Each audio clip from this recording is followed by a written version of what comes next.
Close your eyes and begin to relax. Take a deep breath and let it out slowly. Concentrate on your breathing. With each breath, you become more Coat and relaxed. quilt. Somehow I thought I would be rescued. Let my wretched countrymen use all I have, I thought. As I lay down on the ground at the edge of the road, I saw two Marashtis lying a little distance away, and nearby was a young mother with her two small ones. I knew her. I had performed her wedding, and in what splendor! She was the wife of Mesrab Bey, one of the Cholakian brothers. I watched everything secretly. There were others lying down here and there. I could hear the clamor and shouting of the gendarmes, the lash of the cutting whips, the groans and cries and screams of my people. I remained face down for 3 hours beneath the scorching sun until my compatriots were driven on and had disappeared, hurrying toward their slaughter. Silence finally prevailed. A gendarme came and ordered us to get up and enter the cave. This time we were pushed into a dark side cavern full of corpses. More of the dead were being dragged in by ropes, tied to their feet. This was the grotto of the dead, and obviously, considering us in the same class, they had placed us here.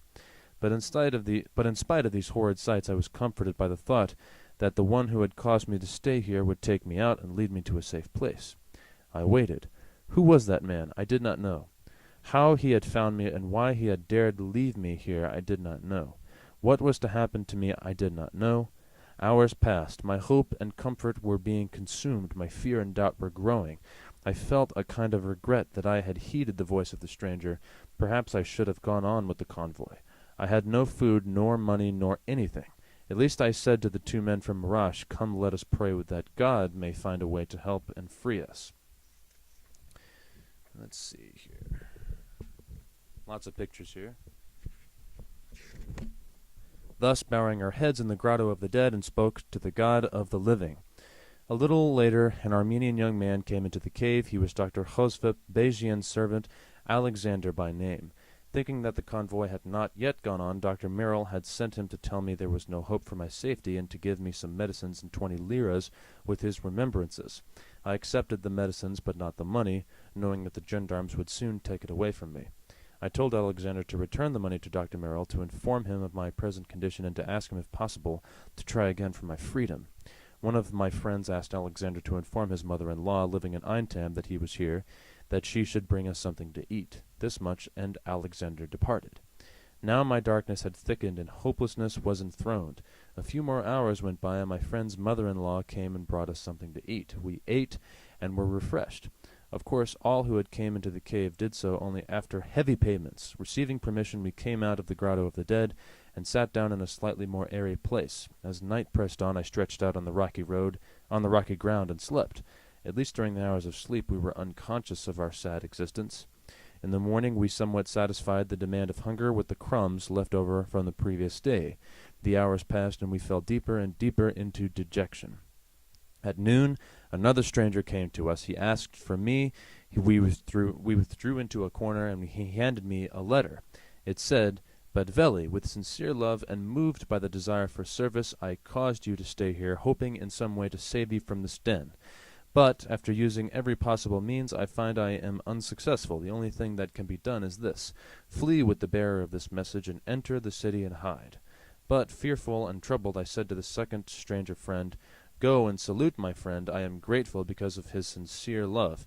He has done his very best for me, but I cannot escape. Therefore I must again walk the road." He bade me farewell with deep compassion and went away. This was the hour to cry, my God, why hast thou forsaken me?" I was alone. Closing my eyes, I called on God from the depths, but this was no common prayer. God himself had come down into the cave and was numbering those sweat drops which, like blood, flowed from my body and flooded the very rock on which I was sitting. "Father, let thy will be done. If thou wilt, thou art able.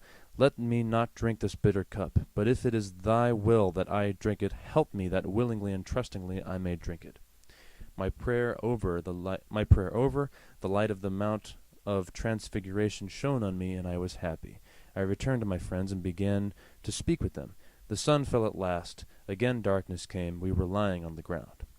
The stranger who had caused me to stay here, I found out later, was a young man of Aintab, Hartunian by name. Born in Berejik, He now was serving in the Turkish army as a craftsman soldier. His brother Bedros had become a teacher at one of my schools in Marash in 1914, and these last weeks had been with me in Bakhchish as a supervisor over a number of laborers. At the time Bedros was teaching in Marash, Hartunian had passed through the city as a soldier and, attending a service on Sunday, listened to my sermon and learned who I was. Now, during the deportations, he was seeking an eye opened for his brother, and this day he had come to the cave for that purpose. His brother was not there, but he had seen me marching away, and then desiring to save me in some way, had persuaded me to lie at the roadside and wait. Unable to bring about my freedom, he had sent his friend Murgerditch to help me escape, but this too had been futile. Nevertheless, by causing me to remain, he had given another person an opportunity to save me, Alexander. When Alexander left the cave the day before, he did not return the 20 liras to Dr. Moreau. He reasoned, these 20 liras belong to Budveli. I will use them therefore for his freedom, because now there is no hope either for the Americans or from any other source. First he returned to the cave and bribed the guards with the 20 liras. Then he informed the relatives of my two friends about his plan, and with them he made all the preparations for our escape. On the night of June 27th, as we slept, ignorant of the escape plan, suddenly we heard footsteps. Alexander stood before us. "What's the matter?" we asked. "All of you get ready," he said. "We are going to sneak you into the city." He disappeared and returned in a few minutes with a gendarme.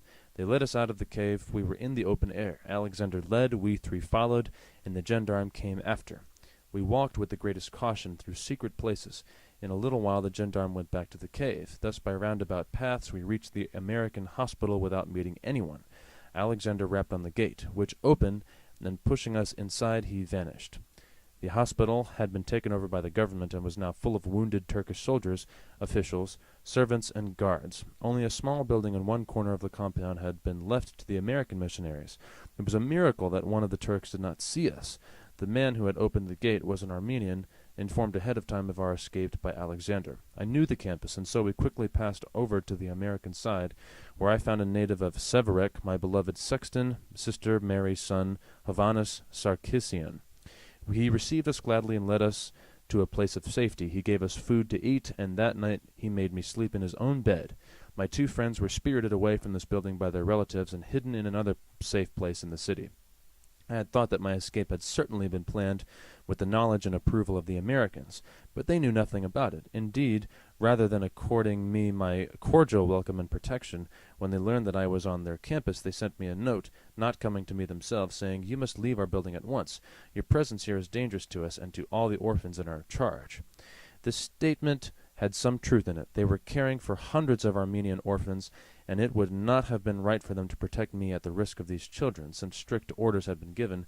Whoever hides an Armenian fugitive deportee incurs the immediate deportation of his family and the confiscation of his house.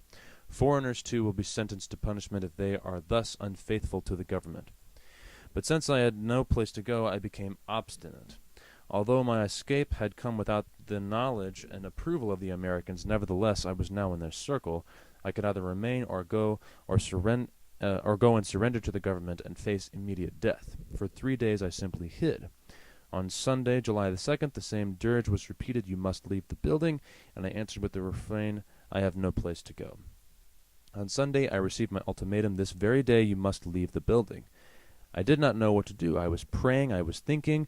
Finally, I decided to write a letter to President Merrill's wife, to try to awaken her pity and to use her kindness to good advantage.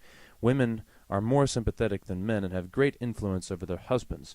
The result was as I expected. The next day was the 4th of July, the day of the Declaration of American Independence, and all the Americans were celebrating around a sumptuous table. Mrs. Merritt read my letter to them and spoke in my behalf, and finally it was decided to keep me at the college and to protect me.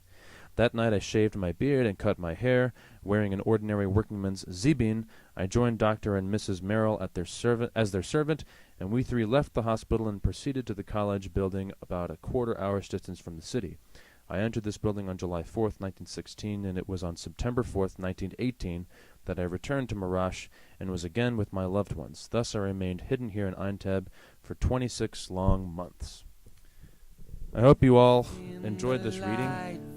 Gunderson, I have now made a video on the Armenian Genocide, so I hope that this is satisfactory to you, and yeah, definitely when the fall semester kicks back in, I'll probably pick up the Armenian Genocide studies once more. But this summer, yeah, I've done a lot this spring, summer, and I'm kind of taking a rest.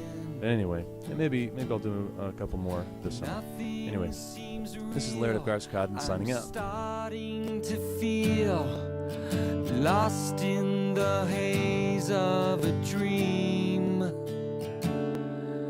and as I draw near, the scene becomes clear, like watching my life on a screen.